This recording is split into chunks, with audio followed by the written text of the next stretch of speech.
Tugiye kuganira cyangwa se kurangira umukunzi wacu, inshuti cyangwa se umusheri. Mw'abantu mwe reka mbabwire, hariho ibintu umuntu adashobora kwihererana pe!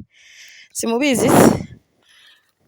Hari umushuti cyangwa se umufana wacu watwandikiye atubwira ati muraho neza nshuti bakunzi, nizeye ko rero mumeze neza, ati se mwandangiye umukunzi.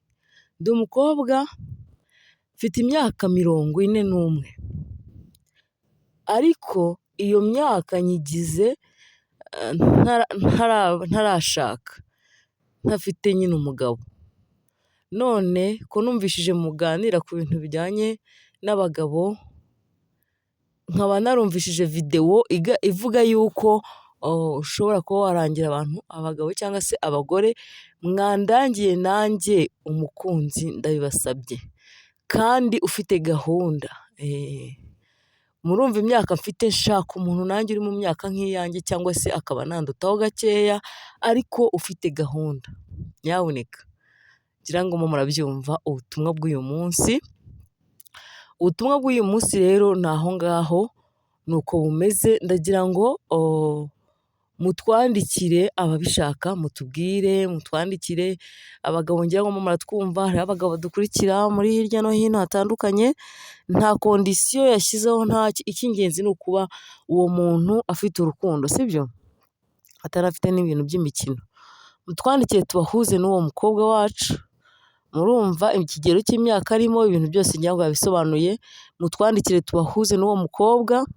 Uwo mukobwa yifuza umukunzi, yifuza umugabo, yifuza umuntu babana ubuziraherezo bakabyarana. Urumva imyaka 41 ntabwo umuntu aba ari agacura, sibyo? Mugerageze abatwumva, ushobora no kuba utwumva none aha ngaha uzi umuntu ufite icyo kibazo nawe w'umugabo, urumva arakuze, ntabwo afite ibyo kuvuga ngo afite kuza kubana nawe ngo aguteshe umutwe, ngo afite kuza, oya, urumva arakuze. Ubwo rero ndumva nk'umuntu udukurikiye waba ubishaka wadusigira nimero yawe muri komenti gusa. Niyo wagenda ugashyiramo nimero gusa byonyine, twe turayikuramo turaguhamagara. Nitumara kuguhamagara tubahuze, muganire ibintu byanyu mubishyire ku murongo nyabuneka. Kandi nawe niba ufite ikibazo cy'umukunzi tuvugishe, sibyo? Tuvugishe. Nimero zanjye murazigira benshi murazigira cyane. Ikindi kandi niyo naba atari nimero, ndakeka yuko imbuga mushobora kunsangaho, ngira ngo narazibabwiye inshuro nyinshi, cyangwa se muri komenti usigemo nimero yawe. Wowe ugende ntuvuge amagambo menshi muri komenti, ugende ushyiremo nimero yawe wicecekere, ubundi njyewe mba ndi gukurikirana komenti zanyu umunsi ku munsi, hanyuma noneho mpite nguhamagara cyangwa nkwandikiye kuri WhatsApp tuganire birambuye, nguhuze n'uwo ushaka guhura nawe, sibyo? Nyabuneka ubwo urumva mu by'ukuri umuntu iyo amaze kugira iyo myaka aba amaze gukura. Aba amaze gukura, aba yifuza urugo, aba yifuza kumva uko umugabo anurira. Ngira ngo murabyumva namwe nk'abantu bakuru, ibyo byose rero aba abyifuza. So rero abadukunda, abadukurikira umunsi ku munsi, ndakeka wenda uwo ni umukoro wanyu mbahaye. Nyabuneka mugerageze ntucikwe cyangwa se ngo ukererwe ayo mahirwe, kubera yuko njyewe nahita mbahuza nawe. Ikindi kandi nutinda ugasanga namuhuje n'undi, ubwo ntuzandenganye, sibyo? Ucyumva iyi videwo wowe hita ukora umuti kugira ngo nguhuze n'uwutuje, n'uwifuza gushaka. Urumva iyo myaka umuntu aba amaze kumva yuko ntacyo aba atarabonye, mbese nyine ubwo ni ukuvuga ngo niba ari n'icyo umuntu aba yarakoze aba yaragikoze. Urumva aba azi ubwenge, aba azi kuvuga ngo noneho ngiye kugira gute, ngiye kwicara nubaka urugo rwanjye, mbyare, ntuze. Aba azi kubaha umugabo, aba azi kwita ku rugo, avuga ati iterambere ry'urugo. Ni wa mugore ushobora gushakira n'igishoro akamenya uburyo agomba kugikoreshamo, apana guhubagurika.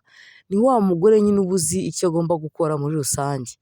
Bivuze ngo rero gerageza ukore uko ushoboye nyabuneka, hanyuma noneho wite kuri uwo mutware wawe, cyangwa se gerageza wite kuri ayo magambo nkubwiye, hanyuma noneho uwo mugore azakwitaho nk'umutware wiwe, sibyo?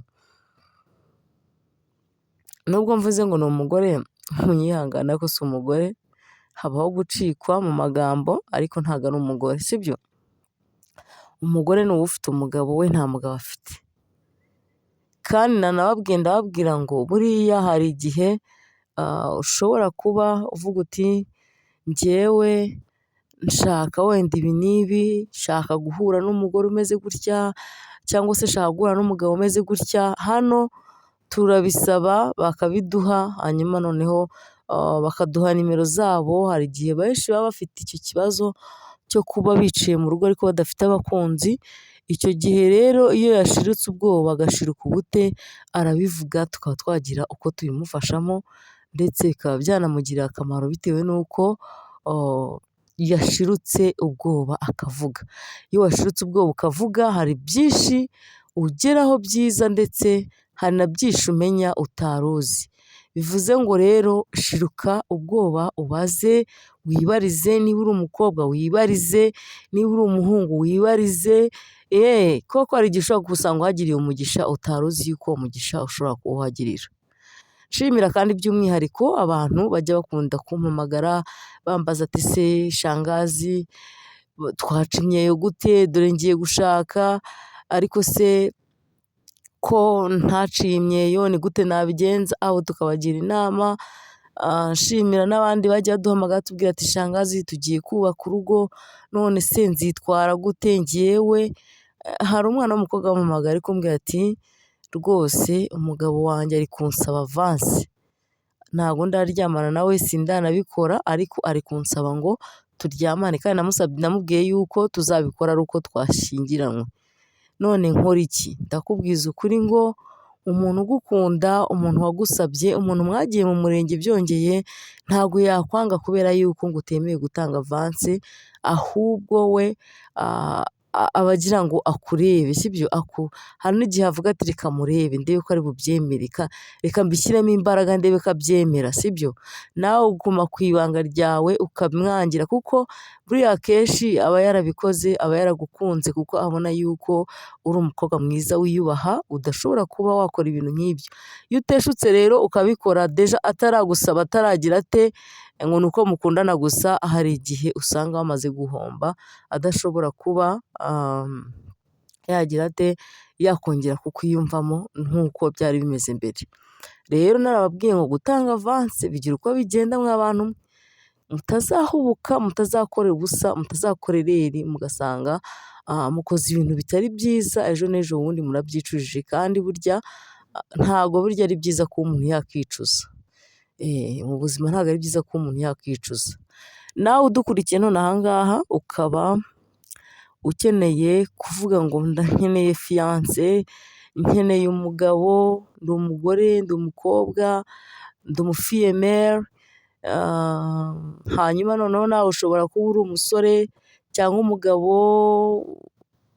washatse ariko ukaba utakibana n'umugore divorce, cyangwa se ukaba uri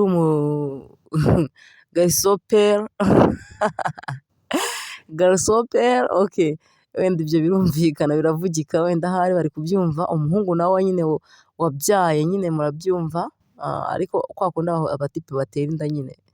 So ibyo byose nyine tubigufashamo, wowe twandikire gusa usige nimero yawe, turaguhamagara cyangwa se tukwandikire utubwire icyifuzo cyawe, hanyuma icyo cyifuzo natwe tukigeze ku bakunzi bacu badukurikiye, cyane yuko abadukurikiye ntabwo aba ari bakeya ku buryo badashobora kuba bavamo mu wo wifuza. Hari n'ubwo ushobora kuba udukurikiye noneho warangiza ukavuga uti ubwo mbakurikiye bikaba bimeze gutya, noneho reka ngire gute, nzi mushuti wanjye ufite icyo kibazo, reka mbahuze nawe kugira ngo mubashe kuba mwamufasha, sibyo? Rero abantu tubayeho kugira ngo tugirirane akamaro, ntabwo tubayeho kugira ngo buri muntu wese ajye yifunga yitekerezeho, oya. Buri wese ajya yitekereza kuri mugenzi we ndetse yumve yuko afite umwanya mu buzima bwiwe, yumve ko ikibazo cyiwe akigize nk'icyiwe. Rero niba wumvishije iri tangazo, reka tubyite itangazo, ukaba wumvishe ko hari undi muntu uzi ushobora kuba ufite iki kibazo, muturangire umuhereze umushyiremo nimero yiwe tumuvugishe hanyuma tuganire nawe. Rero ndabashimiye cyane kandi mbivanye ku mutima, nshimira by'umwihariko abakomeje gushiruka ubwoba bakabaza bakanisabira. Rero nizere ko umuntu wacu mugiye kumufasha mukamubonera umugabo bangana cyangwa se barutanwaho gakeya. Nk'umugabo umurushaho umwaka umwe, imyaka ibiri nta kibazo, niyo yaba ari n'ingahe ntaribi. Imana rero ikomeze ibarinde kandi ibahe umugisha, ndabakunda cyane, bye.